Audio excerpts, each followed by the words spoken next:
Exact పొత్తు జనసేన వస్తే బాగుంటుంది ఇంకా యాక్చువల్లీ. ఈ 5 సంవత్సరాల నుంచి వైఎస్ఆర్సీపీ ఉంది కదన్న, అంటే ఏం డెవలప్మెంట్ చేయలేదా, లేదంటే మళ్ళీ కొత్త పార్టీని మీరు కోరుకుంటున్నారా, ఎందుకని? అంటే డెవలప్ చేస్తే మళ్ళీ జగనే కావాలనుకుంటాం కదన్న. డెవలప్ చేయలేదు కాబట్టి జగన్ వద్దనుకుంటున్నాం ఇప్పుడు. ఏ విషయం అసలు ఉద్యోగాల విషయాల్లో కూడా చాలా డల్గా ఉంది. పూర్తి ఎవ్వరు కూడా ఇప్పుడు ఆంధ్ర వదిలేసి తెలంగాణ వస్తున్నాను. రీసెంట్గా మన కేటీఆర్ని కూడా ఒక ఇంటర్వ్యూలో చెప్పారు, ఆయన ఆంధ్ర నుంచి డైరెక్ట్ హైదరాబాద్ వస్తున్నాం, ఇక్కడ సెటిల్ అయిపోతామని. అలా అనాల్సిన అవసరం లేదు కదా, ప్రతి ప్రజలకు కూడా లేదు అలా. మళ్ళీ అకౌంట్లో పైసలు వేస్తూ ఉన్నారు నేరుగా మీ అకౌంట్లో రీసెంట్గా, కానీ పడలేదు ఎవరికి కూడా. ఇంకోటి వైఎస్ఆర్సీపీ నుంచి వచ్చేది ఏంటంటే, మేము గెలుస్తాం కాబట్టి మేము సింగిల్గా వస్తున్నాం, వాళ్ళు గెలవరు కాబట్టి మూడు పార్టీలు కలుసుకొని వస్తున్నారన్న దాని మీద మీరు మీ అభిప్రాయం? రీసెంట్గా పిల్లలు ఎత్తుకుపోతున్నారు తెలుసు కదన్న. వాళ్ళని ఎంతమంది అన్న కొట్టారు? మొత్తం గుంపులు కలిసి కొట్టారు కదా, ఒక్కడు కొట్టారు కదా. దొంగని అయితే ఒక్కడు కొట్టారు కదా, ఒక మంచోడిని అయితే ఒక్కడు కొడతారు. దొంగని కానీ కుక్కని కానీ ఒక చెడుతనాన్ని కానీ నలుగురు కలిసి వస్తేనే. టీడీపీ మ్యాక్సిమం టీడీపీ అని చెప్పలేను, జనసేన పక్క. ఇంకోటి ఏంటంటే జనసేన నుంచి కూడా చాలా మంది ఏంటంటే సింగిల్గా వెళ్ళి ఉంటే మంచి సీట్లు వస్తుండే, ఇప్పుడు కలిసింది కాబట్టి అవి కూడా రావని కూడా అంటున్నారు. నా పాలిటిక్స్ అనేది ఏదో సినిమాకి వచ్చి చూసేది కాదు. జనసేన ఎంత అంటే పవన్ కళ్యాణ్ అంత మంచి చేసినా సరే పాలిటిక్స్ అనేది నీకు ఎక్స్పీరియన్స్ ఉండాలి, అనుభవం ఉండాలి. ఒక అనుభవం లేదనే కారణంతోనే జనసేనని గెలిపించలేకపోయినారు పోయినసారి. పాలిటిక్స్ అంటే మ్యాక్సిమం అనుభవం ఉండాలి. అనుభవం లేనోడు ఎందుకు 18 సంవత్సరాలు కూడా ఉండొచ్చు కదా. ఈసారి వైఎస్ఆర్పీ అన్న నమస్తే అన్న, మీ పేరు? శ్రీకాంత్. ఆంధ్రలో ఈసారి ఎలక్షన్లో ఎవరు వస్తే బాగుంటుంది అన్న, వైఎస్ఆర్సీపీయా లేదంటే కూటమియా? కూటమి వస్తే బాగుంటుందని నేను కోరుకుంటున్నాను. ఎందుకన్నా, దేని గురించి? ఎందుకంటే ఇప్పుడు జగన్ వచ్చారు కాబట్టి ఏం చేయలే ఆయన. అంటే వాళ్ళది అంటే క్యాస్ట్ పరంగానే ఓటేస్తారు అక్కడ, వాళ్ళనే ఓటేస్తారు అట్లా. ఇప్పుడు పవన్ కళ్యాణ్ కొత్తగా వచ్చారు, ఆయన రావాలని కోరుకుంటున్నాను. ఎందుకంటే ఆయన అన్ని వదిలేసుకుని జనాల కోసం వచ్చారు ఆయన. ఇప్పుడు చాలా మంది ఏమంటున్నారంటే పవన్ కళ్యాణ్ సింగిల్ వెళ్ళింటే కొన్ని సీట్లైనా గెలుస్తున్నానేమో, ఇప్పుడు వాళ్ళ దగ్గర కలిసింది కాబట్టి అవి కూడా రావని చాలా మంది అంటారు. దానికి మీరు ఏమంటారు అన్న? ఇప్పుడు సింగిల్గా వెళ్తే కష్టం ఉన్నాయి ఇప్పుడు, ఎందుకంటే ఆయనకి ఓట్ బ్యాంక్ కూడా లేదు ఆయనకి. ఇప్పుడు కూటమి కలుస్తేనే ఆయన బెస్ట్, కూటమి ద్వారా ఆయన వెళ్తారు. అట్లా సింగిల్గా కలిస్తే కష్టం. ఆయన లాస్ట్ టైం సింగిల్గానే వచ్చారు కాబట్టి గెలవలే. ఈసారి కూటమి కంపల్సరీ ఆయనకి. అసలు ఓట్ బ్యాంక్ లేదు కాబట్టి కష్టమైన. వైఎస్ఆర్సీపీ వాళ్ళు ఏమంటున్నారు అంటే, మేము గెలుస్తాం కంపల్సరీ కాబట్టి మేము సింగిల్గా వెళ్తున్నాం, వాళ్ళు గెలవలేరు కాబట్టి ముగ్గురు పార్టీలు కలుస్తున్నారు అంటున్నారు. దాని మీద మీరు అన్న? ఇప్పుడు వైఎస్ఆర్ వాళ్ళ నాన్న పెట్టిన పార్టీ ఈయన వచ్చింది, ఈయన సొంతగా పెట్టలే కదా. ఇప్పుడు పవన్ కళ్యాణ్ సింగిల్గా ఆయననే సొంతంగా పెట్టి వస్తున్నారు ఆయన. అట్లా ఇప్పుడు వాళ్ళ నాన్న పెట్టిన పార్టీ వచ్చారు కదా, ఈయనలాగా సింగిల్ అయితే రాలే కదా. ఇప్పుడు ఈయన సింగిల్గా వచ్చారు, కూటమి ద్వారా మెల్లిమెల్లిగా వెళ్తారు ఈయన. అట్లా చాలా మంది పవన్ కళ్యాణ్ ఫ్యాన్స్ ఏమనుకుంటున్నారు అంటే, సింగిల్గా గెలిచుంటే సీఎంగా పవన్ కళ్యాణ్ చూడాలనుకుంటారు, కానీ ఇప్పుడు కూటమిలో గెలిచారు కాబట్టి సీఎంగా మళ్ళీ చంద్రబాబు నాయుడు వస్తాడు కదా అన్న. ఇప్పుడు ఫ్యాన్స్ అంతే అంటారు అన్న. ఫ్యాన్స్ ఇప్పుడు ఆయన మీటింగ్ పెడితే ఒక్క ఓటు వేయరు అక్కడ. కష్టం. ఇప్పుడు పాలిటిక్స్ అంటే అంత ఈజీ కాదు, స్టెప్ బై స్టెప్ అది స్టెప్ బై స్టెప్ రావాలి, కష్టం చాలా. ఆయన కూటమితో వస్తేనే బెస్ట్. ఇప్పుడు సింగిల్గా వస్తే ఆయన పార్టీ ఫామ్ చేయడం చాలా కష్టం. ఇప్పుడు పిఠాపురం నియోజకవర్గం నుంచి ఆయన కంపల్సరీ గెలుస్తారు, 1,00,000 మెజారిటీతో కంపల్సరీ గెలుస్తారు ఈసారి, ఖాయం ఇది. 21 ఇప్పుడు 21 వాళ్ళు ఉన్నారు కదా, 21 సీట్స్ కంపల్సరీ వస్తుంది. ఇప్పుడు సింగిల్ అంటే చాలా కష్టం అన్న. ఇప్పుడు ఆయనకి ఓట్ బ్యాంక్ లేదు, ఏం లేదు, చాలా కష్టం. ఇప్పుడు కూటమి ద్వారా ఆయన గెలిస్తే దాని తర్వాత సింగిల్గా ఆయన డెఫినెట్లీ నిల్చుంటారు. ఆయన ఫస్ట్ కూటమి ద్వారా ఆయన ముందుకు వెళ్ళాలి, దాని తర్వాత డెఫినెట్గా సింగిల్గా నెక్స్ట్ టైం ఖచ్చితంగా ఆయన సీఎం అవుతారు. ఇప్పుడు ఏపీ డెవలప్మెంట్ కావాలంటే కూటమి రావాలి, కంపల్సరీ కూటమి రావాలి. జగన్ వస్తే ఏం చేయాలి? లాస్ట్ టైం అయితే జగన్ ఏం చేయాలి? వాళ్ళ క్యాస్ట్ వాళ్ళని చూసుకుంటారు అన్న. ఇప్పుడు తెలంగాణ ఆంధ్రలో చాలా డిఫరెన్స్ ఉన్నాయి. ఆంధ్రలో ఏంటంటే క్యాస్ట్ ఫీలింగ్ ఉంటుంది, మన తెలంగాణలో క్యాస్ట్ ఫీలింగ్ ఉండదు. అట్లా ఎవరు డెవలప్ చేస్తారు వాళ్ళకి ఓటేస్తారు. అక్కడేమో వాళ్ళ కులాలకి వాళ్ళ మతాలకి అతీతంగా వాళ్ళు ఓటేస్తారు. ఇది అక్కడ చాలా జరుగుతుంది. ఇప్పుడు పవన్ కళ్యాణ్ గారు అన్ని వదిలేసుకుని వచ్చింది. ఆంధ్రలో ఈసారి ఎవరు వస్తారన్న? టీడీపీ. సో వైఎస్ఆర్సీపీ వాళ్ళు ఏమంటున్నారంటే, టీడీపీ మొత్తం కూటమి వస్తున్నారు, మేము సింగిల్గా వస్తున్నాం కాబట్టి మేమే గెలుస్తామని అంటారు. దాని మీద వాళ్ళు అనుకుంటారు కదా, వీళ్ళు అంతే ఏదైనా కానీ టీడీపీ వస్తుంది. సో ఈ 5 సంవత్సరాల నుంచి పరిపాలన చూస్తున్నారు కదా, అంటే బాగాలేదా, డెవలప్ లేదా, ఎందుకు మళ్ళీ టీడీపీ అనుకుంటారు మీరు? డెవలప్ లేదు.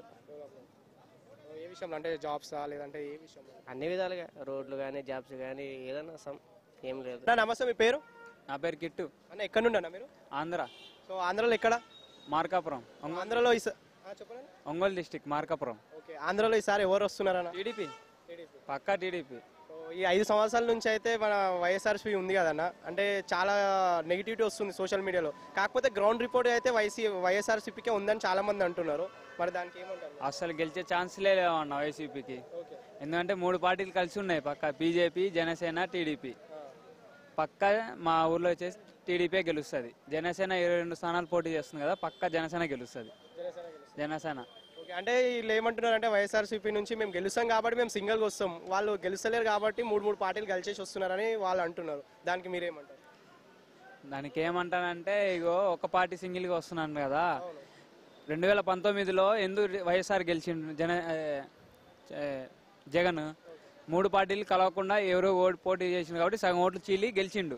ఇప్పుడు ఏకమైనాయి కాబట్టి పక్కా వైసీపీ గెలవదు. పక్కా చంద్రబాబు నాయుడు గెలుస్తారు. జనసేన. ఇంకా చాలా మంది కూడా ఏమంటున్నారంటే జనసేన సింగిల్ గా వెళ్ళి ఉంటే కొన్ని సీట్లు వచ్చేవేమో, ఇప్పుడు జనసేన కలిసిపోయింది కాబట్టి అవి కూడా రావని అంటున్నారు. దాని మీద మీరు అభిప్రాయం? పక్కా 22 అయితే వస్తాయి నా. అంటే ఇప్పుడు స్టార్టింగ్ సెకండ్ వే ఇది, ఇంకా నెక్స్ట్ ఉంది. నెక్స్ట్ వచ్చినప్పుడు ఇప్పుడు 22, నెక్స్ట్ 46, 70 పక్కా సీట్లు అయితే తీసుకుంటారు. ఇప్పుడు పవన్ కళ్యాణ్ అనగా ఒక మాట మీద ఉంటాడు, ఎట్లా అన్ని చేస్తాడు పక్కా. ఇప్పుడు 22 వచ్చింది, నెక్స్ట్ ఈసారి ఎలక్షన్లకి 46 రావచ్చు. పక్క అయితే ఇద్దరు గెలుస్తారు. జగన్ మాత్రం అసలు రాడు. ఇంత నెగిటివిటీ రావడానికి కారణం ఏందన్న వైఎస్ఆర్సీపీ మీద? నెగిటివిటీ రావడం అంటే అభివృద్ధి లేదన్న. ఇప్పుడు నాది ఆంధ్ర, హైదరాబాద్కి ఎందుకు వచ్చిన? ఇక్కడ శాలరీ ఎక్కువ ఉంది, మంచిగా ఉందనే ఇక్కడికి వచ్చిన. అదే ఆంధ్రాలో మంచిగా ఉంటే అక్కడే. అన్న నమస్తే అన్న, మీ పేరు? నా పేరు రేగుంట కేశవరావు మాదిగా. నేను ఎంఆర్పిఎస్ ఎంఎస్పి జాతీయ ఉపాధ్యక్షునిగా కొనసాగుతున్నా. నాది ఆదిలాబాద్ జిల్లా, ఆసిఫాబాద్ మండలం. ఈసారి సెంట్రల్లో బీజేపీ నరేంద్ర మోడీ గారు వస్తే మంచి ఉంటుందా, కాంగ్రెస్ నుంచి రాహుల్ గాంధీ గారు వస్తే మంచి ఉంటుందా? నాకు తెలిసిన మట్టుకైతే ఈరోజు భారతదేశము శాంతియుతంగా సురక్షితంగా రక్షింపబడాలంటే నరేంద్ర మోడీ గారే సమర్థుడని నేను అనుకుంటున్నా. ఎందుకంటే నరేంద్ర మోడీ గారి పాలన ఒక సామాజిక పాలన కొనసాగుతుంది ఈ దేశంలో. ఏ రకంగా అంటే ఈరోజు రామజన్మభూమి అయినటువంటి అక్కడ కరసేనను దించి గతంలో ఎందరో మంది అల్లర్లకు వేలాది మంది మరణించిన సందర్భము. అలాంటి రామమందిర నిర్మాణాన్ని ఎలాంటి అల్లర్లు లేకుండా ఏ ఒక్కరు కూడా దాన్ని వ్యతిరేకించినటువంటి సందర్భంలో రామజన్మభూమిని రామమందిరాన్ని ఏర్పాటు చేసే శ్రీరాముని కూడా అక్కడ ప్రతిష్ఠించినటువంటి నరేంద్ర మోడీ గారు శాంతియుతంగా ఆ కార్యక్రమాన్ని విజయవంతం చేయడము, అదేవిధంగా కాశ్మీర్ సమస్య అయినటువంటి 370 జీవోను కూడా తీసుకొచ్చి దాన్ని కూడా శాంతియుతంగా చేయటము, అదేవిధంగా మహిళలు ఏదైతే ముస్లింలు తలాక్ అనే అటువంటి 3 తలాక్ అంటే విడాకులు చేసి అటువంటి చట్టాన్ని కూడా త్రిబుల్ తలాక్ అనే చట్టాన్ని తీసుకొచ్చి మరి వాళ్ళ మహిళలకు ముస్లింలు కూడా రక్షణ కవచంగా నిలిచినటువంటి నరేంద్ర మోడీ గారు.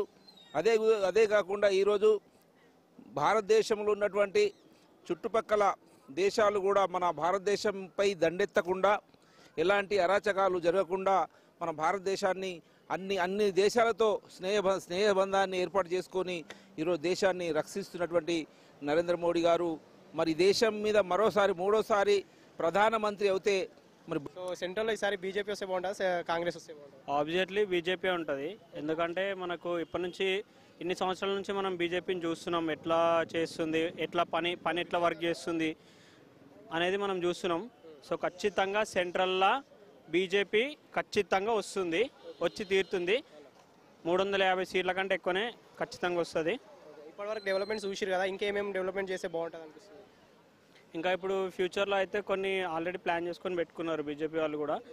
వాళ్ళదైతే ప్రజెంట్ ఎట్లుంటుందంటే ఒక ప్రణాళిక ముందే వేసుకొని పెట్టుకొని ఉంటారు.